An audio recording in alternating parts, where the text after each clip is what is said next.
अरे नहीं बाबा, तुम गलत सोच रही हो। ये सब क्या हो रहा है अजय? वो प्रीति। अरे आप क्या बताओगे? बताऊंगी तो मैं बाथरूम में नहाने गई थी और ये पीछे से आ गए। घर में मेहमान आए हैं तो इन्हें थोड़ी तो तमीज होनी चाहिए ना। यार प्रीति, तुम्हें तो पता ही है कि हमारे बाथरूम का नल खराब हो गया है, इसलिए मैं यहाँ पर नहाने चला आया। और मुझे सच में नहीं पता था कि यहाँ पर इस बाथरूम में कोई हो सकता है, क्योंकि अगर मुझे पता होता ना तो मैं इस तरह से अंदर आता ही नहीं। और तुम तो मुझे जानती ही हो ना प्रीति। हाँ अजय, मैं तुम्हें अच्छे से जानती हूँ। और रेशमा, तुम सच में गलत समझ रही हो।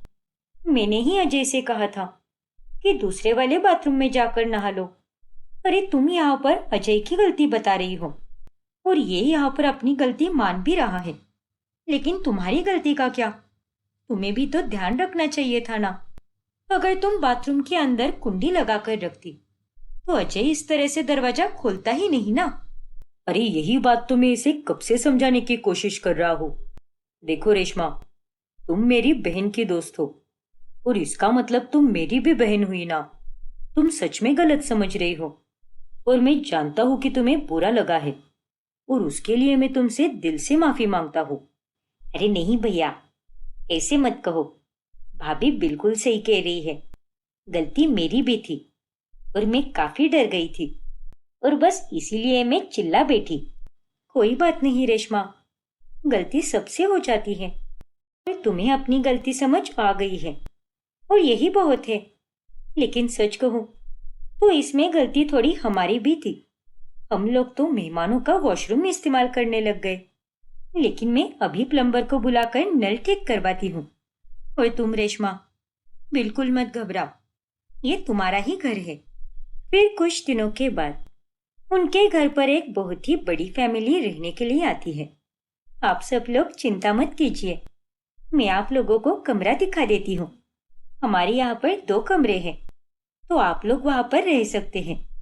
आपको चाहिए हो तो मैं आपके लिए एक्स्ट्रा के गद्दे भी लगवा दूंगी। जी आपका बहुत बहुत धन्यवाद। हमें लगा था कि इतनी बड़ी फैमिली देखकर आप हमें रहने के लिए मना कर दोगी, लेकिन आपने ऐसा नहीं किया। अरे इसमें मना करने वाली क्या बात है? अगर आप लोग यहाँ पर आए हो तो कोई आस लेकर ही आए होंगे ना, और आप यहाँ पर आराम से रह सकते हो। जी शुक्रिया। फिर प्रीति किचन में खाना बनाने लगती है। आज तो काफी सारा खाना बनाना है, जल्दी जल्दी हाथ चलाना पड़ेगा। अरे ये तो क्या कर रही है बहू? माना कि तेरा ससुराल एक धर्मशाला है, लेकिन इतना बड़ा परिवार सिर्फ 2 कमरों में कैसे रह पाएगा? और तूने उन्हें रहने के लिए हाँ क्यों कर दी? अरे माँ जी, लोग तो यहाँ पर देव दर्शन के लिए आते हैं। अब आप ही सोचिए कि अगर इतना बड़ा परिवार किसी होटल में रहने के लिए जाएगा तो उन्हें कम से कम 6 कमरे तो लेने ही पड़ेंगे, और उन 6 कमरों का उन्हें कितना किराया देना पड़ेगा? अब ये गरीब परिवार पहली बार यहाँ पर देव दर्शन के लिए आया है तो इसीलिए मैंने उन्हें हाँ कर दी। वो सब तो ठीक है बहू, लेकिन उनके यहाँ रहने से तुझे कितनी परेशानी होगी उसके बारे में तो क्यों नहीं सोच रही? हाँ, मैंने ही तुझे कहा था कि इससे हमें पुण्य मिलता है, लेकिन खुद को इस तरह तू परेशान क्यों कर रही है? मैं खुद को परेशान नहीं कर रही माँ जी, मैं तो बस ये सोच रही हूँ कि किसी की मदद करने से कितना अच्छा होता है। मानना पड़ेगा बहू, तू सच में कमाल है। अरे तू तो किसी भी परिस्थिति को बड़े ही आसानी से संभाल लेती है और यहाँ तक कि मुझे पता भी नहीं चलने देती कि उससे तुझे परेशानी हो रही है। अरे नहीं माँ जी, अगर मुझे किसी भी परिस्थिति में कोई परेशानी होगी ना तो मैं खुद सामने से आकर आपको बोल दूंगी कि अब मुझसे नहीं हो रहा। लेकिन जब मुझसे सब कुछ आसानी से हो रहा है तो मैं उसे जरूर करूंगी ना। और वैसे भी भगवान ने हमें कितना कुछ दिया है, तो हम उन्हीं में से जरूरतमंद लोगों की मदद कर दे तो उसमें क्या बुराई है? सच में बहू, तू तो बहुत ही प्यारी है और भगवान तुझे हमेशा खुश रखे और तुझे हर परेशानी से दूर रखे। अरे माँ जी, मेरे पास परेशानी कैसे आ सकती है? मैं तो अपने काम में कितनी बिजी रहती हूँ उल्टा मुझे देखकर तो परेशानी भी यही सोचेगी कि ये लड़की तो पहले से ही कितनी बिजी है, तो इसे तो मैं बिजी ही रहने देता हूँ। हाँ बहू, ये बात तो तूने बिल्कुल सही कही। वैसे भी मैं बहुत खुशकिस्मत हूँ जो कि तू इस घर की बहू बनकर आई है। यही अगर तेरी जगह पर कोई और होता ना, तो वो पता नहीं क्या करती।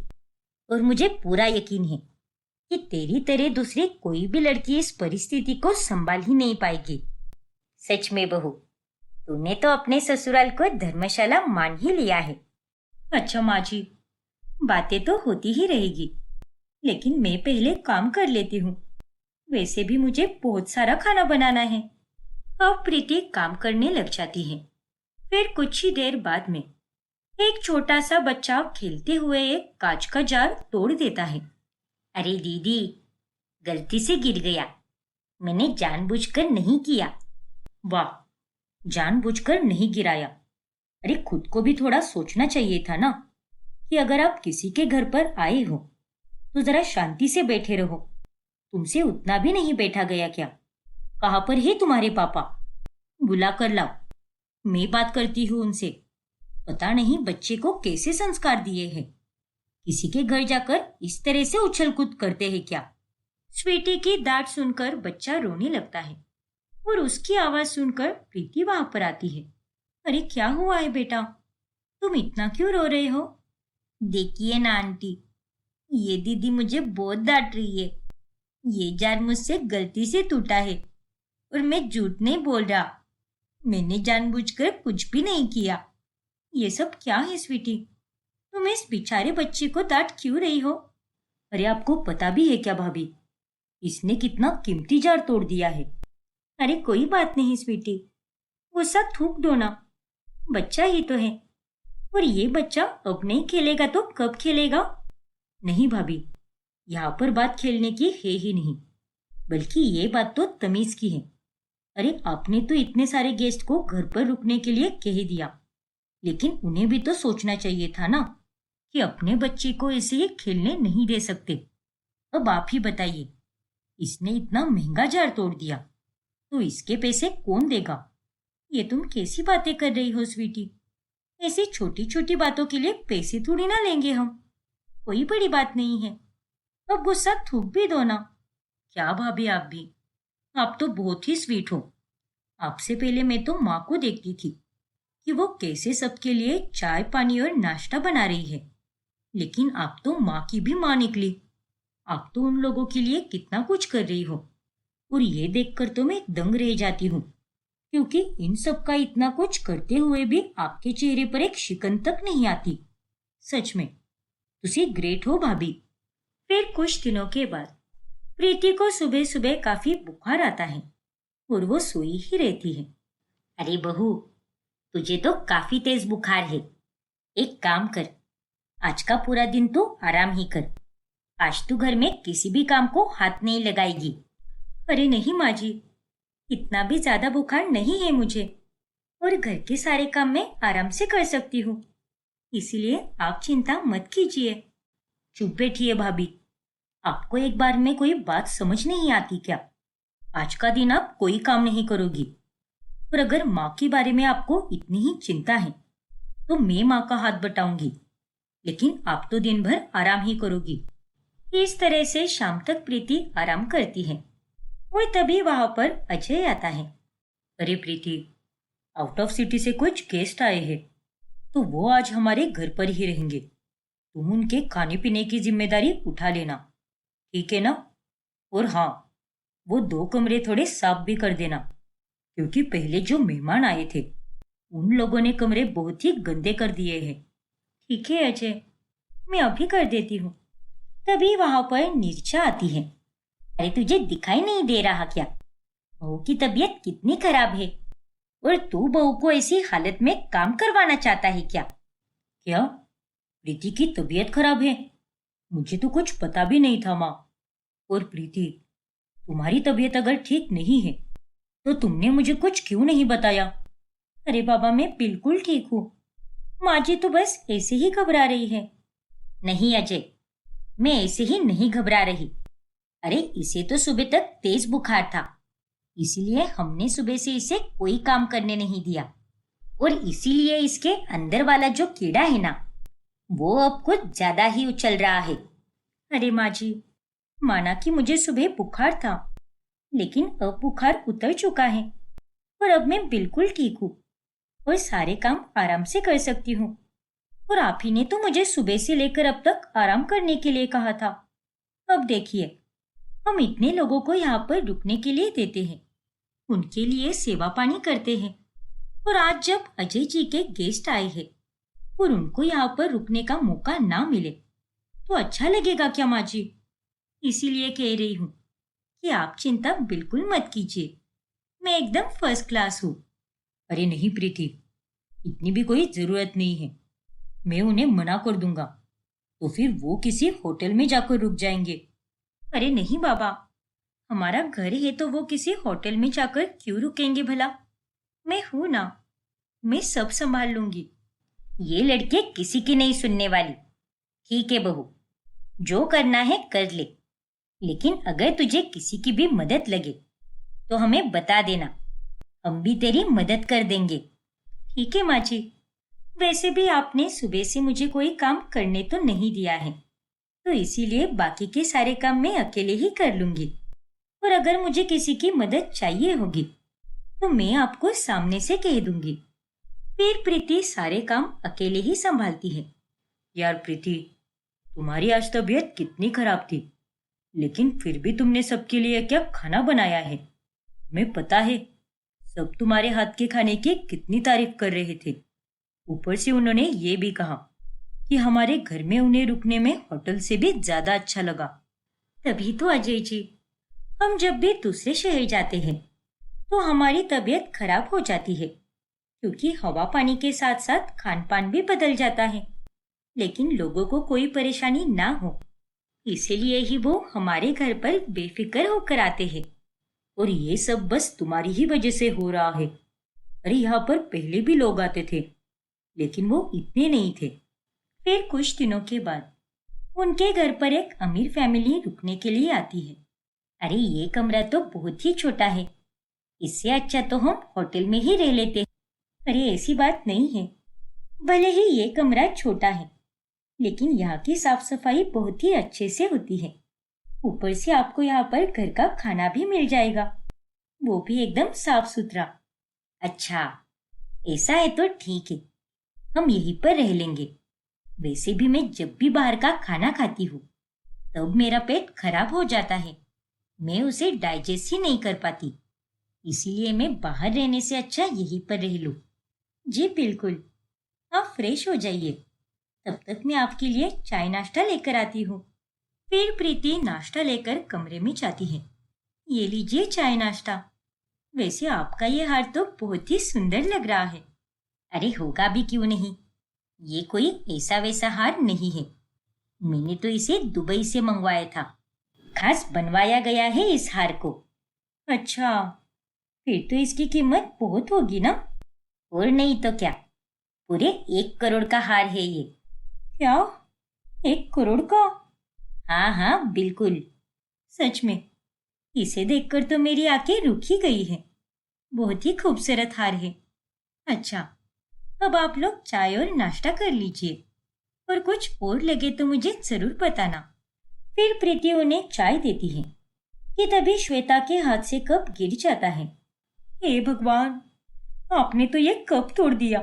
अरे आपको पता भी है क्या, ये सेट कितना महंगा था? पूरे 1000 रुपए का कप तोड़ दिया है आपने, और हम लोग तो मेहमानों को इसी में चाय देते थे। आई एम रियली सॉरी प्रीति, वो गलती से मेरे हाथ से छूट गया, लेकिन कोई बात नहीं, मैं आपको इस कप के पैसे दे दूंगी। फिर श्वेता प्रीति को पैसे देती है कि तभी कमरे में स्वीटी आ जाती है। अरे ये क्या भाभी, आप मेहमानों से पैसे ले रही हो? अब आगे क्या होगा जानने के लिए हमारा अगला भाग देखना ना भूले।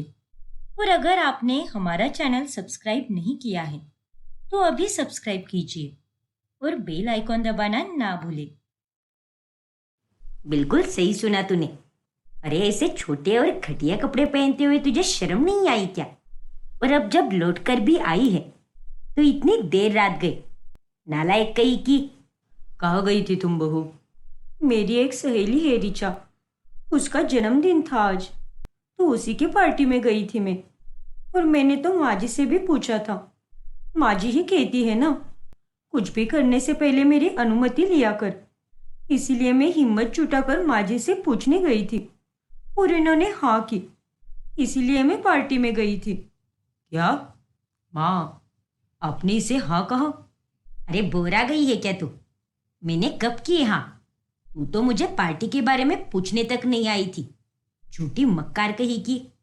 अरे माँ जी, मैं अब झूठ क्यों बोलूंगी भला? याद कीजिए, आज जब आप अपने कमरे में टीवी देख रही थी, वो आपका पसंदीदा सीरियल है ना, ससुराल सिमरन का, उसी वक्त आई थी मैं। और मैंने आपसे पार्टी में जाऊँ या नहीं ये भी पूछा था, और आपने तब मुझे हाँ कहा था। अरे बावली कही की, मैं तब टीवी देखने में मगन थी।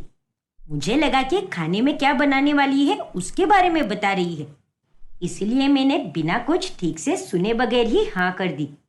और मुझसे अनुमति लेने के लिए तूने जरूर जानबूझकर वही वक्त चुना होगा, क्योंकि तू जानती है ससुराल सिमरन का मेरा सबसे चहीता सीरियल है, और तब मैं पूरी तरह उसी में खोई रहती हूँ, और इसके चलते मैं तुझे हाँ कर ही दूंगी। अरे नहीं माँ जी, ऐसा कुछ भी नहीं है, मेरा विश्वास कीजिए। चुप हो जा बहू, बहुत हो गई तेरी नौटंकी। अब तू इस घर में नहीं रह सकती, मतलब नहीं रह सकती। जब से आई है तब से तूने सारे तौर तरीकों को तोड़ दिया है। अरे नहीं माँ जी, ऐसा मत कीजिए, प्लीज़ मुझे माफ़ कर दीजिए। मुझे इस घर से बेघर मत कीजिए माँ जी। अभी शादी को ठीक से 2 महीने भी नहीं हुए हैं। मैं धीरे धीरे एक अच्छी बहू बनने की पूरी कोशिश कर रही हूँ। प्लीज़ मुझे एक आखिरी मौका दे दो माँ जी। मैं कोई नियम नहीं तोड़ूंगी और बिल्कुल अनुशासन में रहकर अपनी सारी जिम्मेदारियां बखूबी निभाऊंगी। पापा जी, कार्तिक, आप दोनों तो समझाइए ना माँ जी को। अब जाने भी दो ना पूनम, अगर ये आखिरी मौका मांग रही है तो दे दो इसे। अच्छा अच्छा ठीक है, लेकिन इसके बाद मैं तुझे माफ नहीं करूंगी। सीधे धक्के मारकर घर से बाहर निकाल दूंगी। ठीक है माँ जी, शुक्रिया। फिर तारा जब घर आती है तब रात में उसे बिल्कुल नींद नहीं आती। दिन ब दिन मेरे लिए यहाँ पर जीना मुश्किल होते जा रहा है। आखिर क्यों ये ससुराल इतना कठोर होता है? एक लड़की अपने अपनों को छोड़कर अपने पति के परिवार को अपना मान लेती है, लेकिन उस पति के परिवार वाले उसे कभी अपना नहीं मानते। और मेरे हिस्से में तो मेरा पति भी मुझे अपना नहीं मानता। और अगर वो मुझे अपना मान लेता तो वो मेरी तरफ से कुछ ना कुछ तो जरूर बोलता, लेकिन यहाँ आकर तो मैं एकदम अकेली पड़ चुकी हूँ। फिर अगले दिन तारा देखती है कि पूनम उसके सारे छोटे कपड़े बाहर चला रही है। अरे माँ जी, ये आप क्या कर रही हो? ये सारे कपड़े क्यों चला दिए आपने? तुझे मैंने कल ही कहा था ना कि ऐसे घटिया कपड़े बिल्कुल शोभा नहीं देते। अगर मेरे घर में रहना है तो साड़ी और सलवार सूट पहनना होगा। ये सब नहीं चलेगा यहाँ पर, समझी कि नहीं? हाँ माँ जी, मैं समझ गई, पर आपको इन सबको यूँ चलाना नहीं चाहिए था। इनमें से आधे फ्रॉक और गाउन तो मेरे पापा ने मुझे दिए थे, और अब वो इस दुनिया में नहीं है। वो 2 गाउन्स पापा को बहुत पसंद थे, और ये कपड़े उनकी आखिरी निशानी थी। क्या आखिरी निशानी? और ये घटिया कपड़े? अरे क्या बकवास कर रही है तू? चल जा, अब करने के लिए बहुत सारा काम पड़ा है। फिर तारा चुपचाप वहां से चली जाती है। ऐसे ही एक रात तारा जब राजेश और पूनम के कमरे में जाती है, तभी माँ जी, पापा जी, ये लीजिए आप दोनों के लिए हल्दी वाला दूध। आप दोनों को खांसी है ना 2 दिनों से, इसीलिए बनाया है मैंने।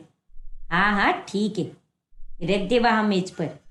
राजेश और पूनम को पैकिंग करते हुए देखकर तारा उन्हें पूछ लेती है, माँ जी, पापा जी, आप दोनों कहीं जा रहे हो क्या? हाँ बहू, लेकिन सिर्फ हम दोनों ही नहीं, कार्तिक भी चल रहा है हमारे साथ। क्या? लेकिन कहाँ पर माँ जी? गांव में, हमें जमीन के कामों को लेकर। वहां पर लगभग 1 हफ्ते तक या फिर उससे ज्यादा दिनों के लिए भी रुकना पड़ सकता है। अच्छा, ऐसी बात है क्या? मैं तुझे ये बात बताने आने ही वाली थी। अच्छा हुआ जब तू ही यहाँ पर आ गई। अब जब हम यहाँ से चले जाएंगे तब तुझे घर में अकेली रहने की कोई जरूरत नहीं है। अपने मायके रहने चली जा। फिर जब हम वापस आ जाएंगे तब तू भी वापस चली आना। ठीक है माँ जी, चली जाऊंगी मैं। मन ही मन ज्यादा खुश होने की कोई जरूरत नहीं है। हम 1 महीने के लिए नहीं बल्कि सिर्फ 1 हफ्ते के लिए ही जा रहे हैं। और जाने से पहले भी ढेर सारा काम है तुझे, वो कर ले पहले। जी माँ जी, जरूर। खैर, वो सब तो हो ही जाएगा। 1 हफ्ता तो 1 हफ्ता, कम से कम मैं यहाँ से दूर तो हो जाऊंगी। भगवान जी, थैंक यू सो मच मेरी लाइफ में मुझे ये छोटा सा ब्रेक देने के लिए। मुझे इसकी सख्त ज़रूरत थी। कुछ भी कह लो, मायका तो अपना ही घर होता है। पर अब तो मैं अपने घर जाकर जम के मज़े करूंगी। फिर तारा के ससुराल वाले गांव चले जाते हैं और वो अपने मायके चली आती है। उसके मायके में माँ विद्या के साथ साथ भाई समीर, भाभी रुचिका और उनका बेटा गोलू भी रहता है। अच्छा हुआ बेटा, इसी बहाने तू यहाँ रहने तो आ गई। बहुत याद आ रही थी तेरी। मुझे भी आप सबकी बहुत याद आती है माँ। अरे तारा, पहली बार तुम ससुराल से मायके आई हो, कम से कम कुछ खाने पीने के लिए तो लेकर आती। अरे भाभी, वो जल्दबाजी में मैं भूल गई, लेकिन मैं कल ही जाकर सबके लिए शॉपिंग करूंगी। ठीक है तारा। बहू, जा बेटा, जाकर नाश्ता बना दे। और माँ, तब तक मैं अपने कमरे में जाकर सामान रखती हूँ और फ्रेश होकर नीचे आ जाती हूँ। अरे तारा बेटी, ऊपर मत जा। लेकिन क्यों माँ? मेरा कमरा तो ऊपर ही है ना। अरे बेटा, तेरी शादी के 2 दिनों बाद ही वो कमरा गोलू का हो गया है। उसे अपना अलग कमरा चाहिए था ना, जिसमें दीवारों पर ढेर सारे कार्टून बने हो, हर तरह से एकदम अनोखा हो। वैसा कमरा बना दिया है उसने तेरे कमरे को। अब तू अपना सारा सामान गेस्ट रूम में रख दे और सोने के लिए रात में मेरे कमरे में आ जाया कर। मैं चंपी करके सुलाया करूंगी तुझे मैं। लेकिन ये आपने होने कैसे दिया माँ? वो कमरा मेरा था और आपको पता है ना, पूरा बचपन बीता है मेरा उस कमरे में। कम से कम आप लोग मुझसे पूछ तो लेते। अरे तारा, अब एक कमरे के लिए तुम बहस करोगी क्या हमसे? तुम्हारे भतीजे को ही दिया है वो कमरा, किसी पड़ोसी को नहीं। बात कमरे की नहीं है भाभी, उससे जुड़ी यादों की और जज्बातों की है। खैर, अब जब गोलू को उस कमरे से लगाव हो ही गया है तो मैं कुछ नहीं बोलूंगी। चली जाती हूँ मैं गेस्ट रूम में ही। तारा को थोड़ा बुरा लगता है, पर वो इस बात को इतना दिल पर नहीं लेती। कोई बात नहीं तारा, इट्स ओके। गोलू का ही तो हुआ है वो कमरा, और वो तो एक छोटा सा बच्चा है यार। लेकिन फिर भी बुरा तो बहुत लग रहा है मुझे। मेरा कमरा। अब तारा अपने मायके में रहते हुए ज्यादा काम नहीं करती और यह देखकर विद्या उससे कहती है, तारा बेटा, मुझे तुझसे कुछ कहना है। तू बुरा तो नहीं मानेगी ना? अरे नहीं माँ, बोलिए ना, क्या कहना है आपको? देख बेटा, जब से तू यहाँ पर आई है तूने इतना कुछ काम नहीं किया है। तेरी भाभी अकेले ही सब कुछ कर रही है। जरा जाकर उसका हाथ बटा देना बेटा। लेकिन माँ, अगर मैं मायके आकर आराम नहीं करूँगी तो कहाँ पर करूँगी? और किसने कहा है कि मैंने कोई काम नहीं किया है? मेरे हिस्से के सारे ज़रूरी काम कर दिए हैं मैंने। खुद से खाना लेती हूँ, खुद से ही अपने बर्तन धो देती हूँ, खुद से ही अपने कपड़े भी धो देती हूँ, अपना कमरा भी खुद ही साफ करती हूँ मैं। और अब क्या करूँ मैं? वैसी बात नहीं है बेटा। अगर तू उसका हाथ नहीं बटाएगी तो फिर वो कुछ बोल देगी तो तुझे ही बुरा लगेगा ना। इसलिए खामोखा झगड़े ना हो। इससे अच्छा तो यही होगा ना कि तू ये टीवी देखना छोड़कर उसकी मदद कर दे। ठीक है माँ। तारा को अब बहुत गुस्सा आता है, पर फिर भी वो अपने गुस्से को काबू करते हुए रसोई में जाकर रुचिका की मदद करने लगती है। अरे, बड़ी जल्दी आई तुम मेरी मदद करने। अरे भाभी, वो मैं एक मूवी देख रही थी ना, तो वो अभी खत्म हो गई, तो मैंने सोचा कि आपका हाथ बटाने आ जाऊं। बताइए ना, क्या काम करूं मैं? आटा तो गूंद दिया है मैंने, तो सबके लिए रोटियां बना दो। क्या कहा? रोटियां? हाँ, तो रसोई में आकर चोटियां बनाओगी क्या? रोटियां ही बनाओगी ना? चलो अब जल्दी बनाओ, तब तक मैं चटनी बना लेती हूँ।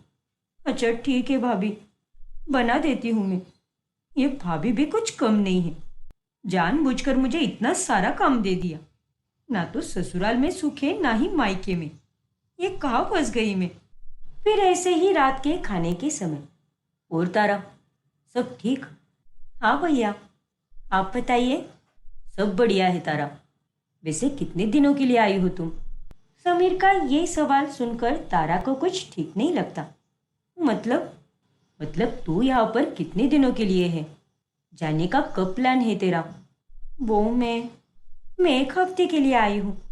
अब पता नहीं, कार्तिक ने मुझे बताया नहीं कि वो लोग वापस कब आने वाले हैं। अच्छा, कोई बात नहीं। फिर बाद में अपने कमरे में जाकर, ये भैया ने मुझे इस तरह से सवाल क्यों किया? मेरा घर होकर भी मुझसे सवाल किया जा रहा है कि मैं यहाँ पर कितने दिनों के लिए आई हूँ और कब वापस जाऊंगी। मैं जानती हूँ कि उनके कहने का उद्देश्य बुरा नहीं था, पर उन्हें सोच समझ कर पूछना चाहिए था ना। पता नहीं क्यों जब से मैं यहाँ पर आई हूँ तब से सब कुछ एकदम अलग अलग लग रहा है। सब कुछ अपना होकर भी पराया सा लग रहा है। फिर तारा गांव गए ससुराल वालों को फोन करती है, तभी वो लोग उसका कॉल ही नहीं उठाते। जब से गांव गए हैं बस एक बार ही कॉल पर बात हुई है। गांव जाकर तो ये लोग मुझे भूल ही गए हैं, किसी को भी मेरी नहीं पड़ी। माँ जी और पापा जी बात ना करे तो कोई गम नहीं, लेकिन कम से कम मेरे पति को तो कॉल करना ही चाहिए था। फिर ऐसे ही एक सुबह सभी घर के रिनोवेशन के बारे में बातचीत कर रहे होते हैं। पापा पापा, मैं खेलने जा रहा हूँ, पर उससे पहले बता देता हूँ, मुझे मेरे कमरे में स्पाइडरमैन का कपबोर्ड चाहिए और साथ ही दीवार पर ब्लू कलर, क्योंकि ब्लू मेरा फेवरेट कलर है। ठीक है बाबा, समझ गया मैं। जल्दी खेल कर आना, होमवर्क भी करना है तुम्हें वापस आकर। आज छुट्टी है इसका मतलब ये नहीं कि सारा दिन बस खेल कूद में ही गवा देगा तू। ओके पापा। इतना कहकर गोलू खेलने के लिए चला जाता है। देखो भाई, जो भी करना हो कर लो, पर सबसे पहले घर के सारे फर्नीचर हटाओ। सारे बाबा आदम के जमाने के हैं, अब नए जमाने के फर्नीचर लाते हैं। देख बहू, तुझे अपने कमरे के फर्नीचर को बदलना है तो बदल, लेकिन मैं तो नहीं बदलने वाली। पर माँ जी, अरे बाबा, फर्नीचर वगैरह बाद में देख लेंगे। सबसे पहले हमें रसोई ठीक करनी है, क्योंकि सबसे ज्यादा दिक्कतें तो रसोई में ही हो रही है। अरे भैया, मैं तो कहती हूँ कि मॉड्यूलर किचन बनवा लो।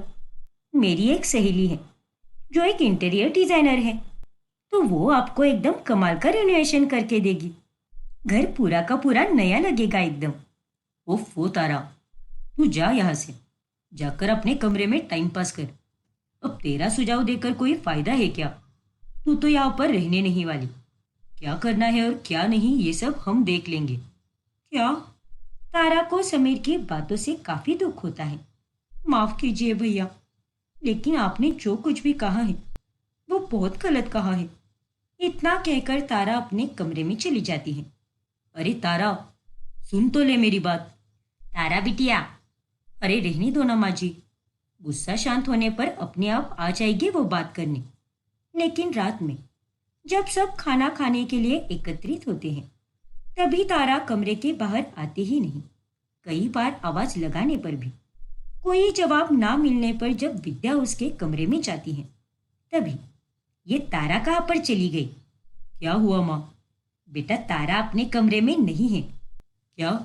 अरे घर में ही कहीं होगी वो, जरा ठीक से देखो ना। सभी तारा को पूरे घर में ढूंढते हैं, पर वो उन्हें कहीं नहीं मिलती। अब आगे क्या होगा जानने के लिए हमारा अगला भाग देखना ना भूलें। और अगर आपने हमारा चैनल सब्सक्राइब नहीं किया है तो अभी सब्सक्राइब कीजिए और बेल आइकॉन दबाना ना भूलें। उसे थोड़ी तो अक्ल होनी चाहिए थी ना। मैंने उसे खास माजी और ईशु का ध्यान रखने के लिए काम पर रखा है। पायल, तुम पानी पियो, इतना गुस्सा मत करो। कल जब वो आ जाएगी तब उससे बात कर लेना। वो ऐसे ही नहीं जा सकती, कुछ तो वजह जरूर होगी। फिर अगले दिन जब उर्मिला काम पर आती है तभी पायल उस पर खूब चिल्लाती है। मेरे को माफ करना दीदी, वो मेरे को एक जरूरी काम के कारण आधे दिन में ही जाना पड़ा, लेकिन मैं 3 बजे गई, 1 बजे नहीं। आंटी को भूलने की बीमारी है ना, इसीलिए उन्हें लगा होगा कि 1 बज गए हैं। देखो उर्मिला, तुम यहाँ पर काम करने आती हो और अपनी नौकरी से ऐसे बिना कुछ बताए बीच में ही चले जाना तुम्हें शोभा देता है क्या? अब जरा माँ जी की हालत देखो, आज तो भी वो बेहतर महसूस कर रही है, लेकिन कल उनकी तबीयत कितनी बिगड़ चुकी थी। लेकिन दीदी, कल जब मैं यहाँ पर थी तब आंटी जी की तबीयत एकदम टकाटक थी, और अगर मेरे होते हुए उन्हें बुखार आया होता तो मैं यहाँ से कहीं जाती ही नहीं, देवा शपथ। अरे ऐसा भी कौन सा काम आ गया था तुम्हारा जो तुम्हें 3 बजे जाना पड़ा? वो था कोई जरूरी काम दीदी, माफ करना, लेकिन मैं नहीं बता सकती आपको। पर हाँ, इतना जरूर कहेगी कि इस बार जाने दो ना दीदी, अगली बार से मैं इसे बिना बताए कहीं नहीं जाएगी। मैं तुम्हें अब क्या ही कहूँ उर्मिला, पिछले कुछ दिनों से तुमने बहुत परेशान करके रखा है मुझे। खैर चलो, जल्दी से माँ जी के लिए गर्मा गर्म सूप बना दो, फिर दोपहर के खाने की तैयारी करो। ठीक है दीदी। उर्मिला अब सुनीता की बहुत अच्छे से देखरेख करती है और सुनीता कुछ ही दिनों में ठीक हो जाती है। फिर एक दिन, दीदी कल मेरी चिंकी का जन्मदिन है, उसके लिए मेरे को तोहफा खरीदना है और एक छोटा सा केक भी लाना है। क्या आप मेरे को पैसे दे सकती हो क्या? वैसे भी 2 दिन बाद पगार तो देनी ही है, तो 2 दिन पहले ही दे दो ना प्लीज दीदी। अच्छा ठीक है उर्मिला, ये लो, ये तुम्हारे पगार के पैसे। और हाँ, हमारी तरफ से भी चिंकी को जन्मदिन की बधाई देना। हाँ हाँ क्यों नहीं, जरूर। और आप दोनों का बहुत बहुत धन्यवाद। मैं अगले हफ्ते ही लेके आएगी चिंकी को इधर। हाँ उर्मिला, अगले हफ्ते तो ईशु को भी 2 दिन की छुट्टी है, तब चिंकी को तू लेकर आना, उतना ही वो दोनों साथ में समय गुजारेंगे। आखिरकार खेलने कूदने के लिए भी तो उन्हें कोई ना कोई लगता ही है ना। जी आंटी, सो तो है। फिर एक सुबह, ओफो पायल, मैंने तुम्हें परसों रात को ही कहा था कि ये वाला शर्ट और पैंट लॉन्ड्री में धोने के लिए देना, लेकिन ये अभी तक यही बास्केट में पड़ा हुआ है। देखो अरविंद, जैसे तुम्हें ढेरों काम रहते हैं, वैसे ही मुझे उससे भी ज्यादा काम रहते हैं। मैं घर का और बाहर का सारा काम एक साथ नहीं संभाल सकती, और कपड़ों को लॉन्ड्री में जाकर देना और उन्हें वापस लेकर आना, ये मेरा काम नहीं है। ये काम उर्मिला करती है, तो तुम जाकर उसे ही कहो और मेरा दिमाग मत खाओ। अरे बाबा, मैं तो सुबह सुबह ही निकल जाता हूँ ना, और रात को लौटने पर वो तो यहाँ रहती भी नहीं है, तो मैं उसे कैसे बताऊं? एक काम करता हूँ, माँ को बोल देता हूँ, वो उसे बता देगी। अरे ओ महाशय, कहाँ जा रहे हो? तुम्हें याद नहीं है क्या, माँ जी को भूलने की बीमारी है, वो उर्मिला को नहीं बता पाएगी। रहने दो, और एक काम करो, अपने ये कपड़े बाहर टेबल पर रख दो, मैं ही बता दूंगी उर्मिला को। ये काम करते करते मेरा दिमाग तो एक दिन फटने ही वाला है, सच में। पायल भी अपने सारे काम निपटाते निपटाते बहुत थक जाती है। ऐसे ही एक रोज उर्मिला काम पर अपनी बेटी चिंकी को लाती है। चलो चिंकी, मैं तुम्हें अपना नया डॉल हाउस दिखाती हूँ, तुम्हें उसमें से जो भी डॉल पसंद आएगी वो तुम अपने साथ लेकर जाना, मेरी तरफ से तुम्हारा बर्थडे गिफ्ट समझकर। अरे वाह, सच्ची?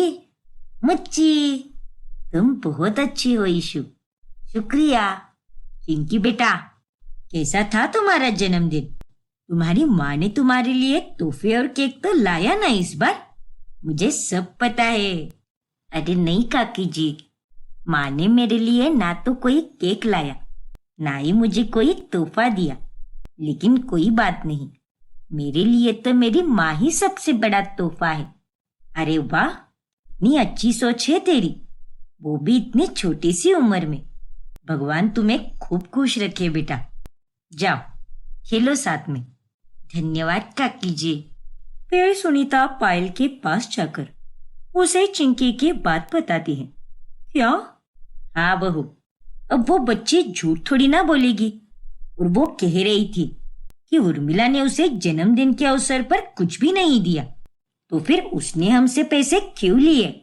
पिछले कुछ दिनों से उर्मिला के स्वभाव में काफी ज्यादा बदलाव आ गया है और हम उसे इस बारे में कुछ भी नहीं पूछ सकते और ऐसे पूछना अच्छा भी नहीं लगता।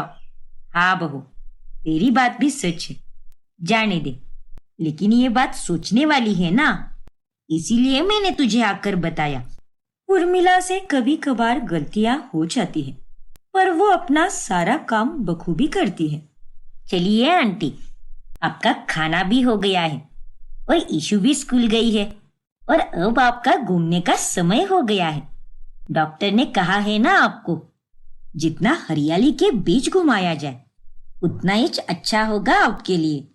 ठीक है उर्मिला, चलो चलते हैं। फिर उर्मिला सुनीता को पार्क में लेकर जाती है, जहाँ पर सुनीता की सहेली भी मौजूद होती है। अरे उर्मिला, मैं तो चल चल कर थक गई रे, मुझे कहीं से पानी ला कर दे दे। वो देख, वहां पानी का बंदोबस्त किया हुआ है। अरे नहीं आंटी जी, क्या आप भी? मेरे होते हुए आप बाहर का पानी कैसे पियोगी? मैं जब भी आपको बाहर लेकर निकलती है, सारा बंदोबस्त करके ही निकलती है। आपके लिए मैंने पानी की बोतल लाई है। क्या बात है उर्मिला, तुम्हारा बहुत बहुत धन्यवाद।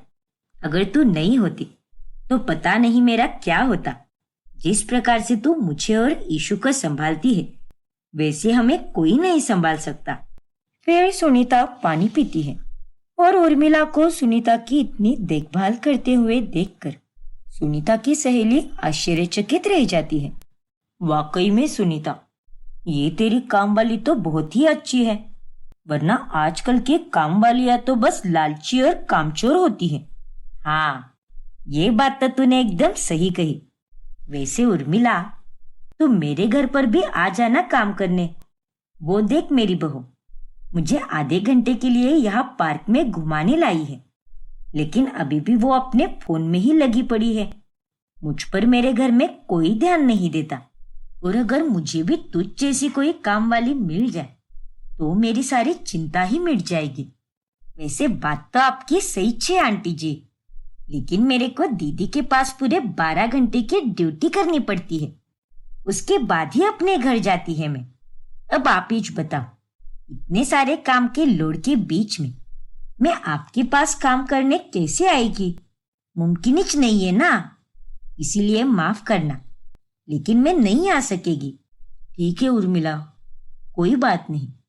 वैसे अगर तुम्हारी पहचान में कोई और काम वाली हो ना, जो बिल्कुल तुम्हारी तरह ही काम करती हो, तो मुझे जरूर बता देना।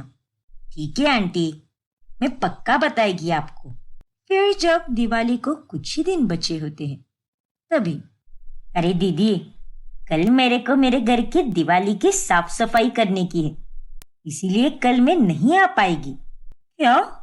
अरे ये तुम क्या कह रही हो उर्मिला? अरे कल और परसों मुझे भी छुट्टी है, और ऐसे में मैंने ये सोचा कि मैं अगर घर पर रहूंगी तो तुमसे सारी सफाई करवा लूंगी, क्योंकि सफाई करते समय मुझे तुम्हें हर एक चीज बतानी पड़ेगी ना। अरे देवा, देखो उर्मिला, दिवाली मेरे भी घर में होगी। तुम चाहो तो कल हाफ डे कर देना, दोपहर को चली जाना, लेकिन प्लीज छुट्टी मत लेना। इतनी मुश्किलों से मुझे 2 छुट्टियां मिल पाई है, और इस बीच में मुझे सारे घर की साफ सफाई करनी ही है। अरे आप चिंता मत करो दीदी, मैं एक काम करती हूँ। मेरी एक सहेली है बसंती, वो भी मेरी तरह काम करती है। कल के लिए मैं उसे यहाँ भेज देती हूँ, वो कर लेगी सारे काम अच्छे से। आप एकदम बिंदास रहो, आखिर एक दिन की ही बात है। चलेगा ना दीदी? हे भगवान, ठीक है उर्मिला, अब क्या ही कर सकते हैं। चलेगा, भेज देना उस बसंती को, लेकिन कल ही भेज देना। एक दिन के लिए तो मैं एडजस्ट कर लूंगी। लेकिन उससे ज्यादा नहीं। परसों तुम ही आ जाना। हाँ दीदी, आ जाएगी मैं। फिर अगले दिन उनके घर नौकरानी बसंती आती है, जो कि बहुत ही सजी हुई होती है। अरे बहू, ये काम करने आई है या फैशन शो करने? इतनी लाली लिपस्टिक कौन लगाता है भला? तो बताओ मेम साहब, कौन से एरिया में से शुरुआत करने की है? मुझे तो पहले ही बहुत लेट हो रहा है, इसलिए मैं झटपट सारा काम करके चली जाएगी। ओ हेलो, झटपट काम करने का क्या मतलब है? सारा काम अच्छे से और वक्त लेकर करना। अरे काय को चिंता करेली हो मेम साहब, बसंती के हाथ में जादू है जादू। मैं जिधर भी छूती है उधर की जगह एकदम चिकनी हो जाती है। चलो एक एक करके मैं तुम्हें सारे काम बताती हूँ। फिर पायल बसंती को सारे काम बताना शुरू करती है। पहले 1 घंटे में तो वो सारे काम सही से करती है, लेकिन उसके बाद में, अरे ये क्या, यहाँ पर तो तुमने साफ किया ही नहीं बसंती। पहले ये जगह साफ करो, फिर दूसरी जगह सफाई करना। क्या? अरे ये मेरा काम थोड़ी ना है मेम साहब। अरे ये तुम्हारा काम नहीं है से तुम्हारा क्या मतलब है? मैंने थोड़ी ना तुम्हें नाचने या गाने के लिए बोला है, सफाई ही करने के लिए बोला है ना। और वैसे भी तुम यहाँ पर सफाई ही करने आई हो। वो बात नहीं है मेम साहब, ये डस्टिंग का काम है, इसीलिए मैं ये काम नहीं करेगी। इसके लिए आपको मेरे को एक्स्ट्रा पैसा देना पड़ेगा। ये तुम क्या बकवास कर रही हो बसंती? हाँ मेम साहब, मेरे को तो उर्मिला ने ऐसा कुछ बताया ही नहीं। अब दूसरे काम फटाफट बता, खाली फोकट बैठकर मेरा टाइम वेस्ट हो रहा है। बसंती की बातें सुनकर पायल को बहुत गुस्सा आता है। फिर अगले दिन, देखो उर्मिला, आइंदा से मेरे घर पर किसी और काम वाली को भेजना भी मत। अरे कल उस बसंती ने मेरा इतना दिमाग खाया कि क्या ही बताऊं। उसने सिर्फ आधी सफाई की है। डस्टिंग करने का कहा तो बोलती है कि वो अलग से पैसा लेगी। अरे ये भी कोई बात हुई क्या? वो दरअसल बाकी काम वाली आप कामों को देखकर ही अलग अलग पैसे लेती है। अब मेरी तो यहाँ पर 12 घंटे की ड्यूटी है ना, इसीलिए मैं इसमें सारे काम कर देती है, वरना मैं भी आपके लिए अलग अलग रेट लगाती। पर आपने कहा तो मैं फिर कभी नहीं बुलाएगी किसी और काम वाली को। और हाँ दीदी, इतना संभाल कर लेने के लिए शुक्रिया। अरे ये शुक्रिया वगैरह बाद में बोल लेना।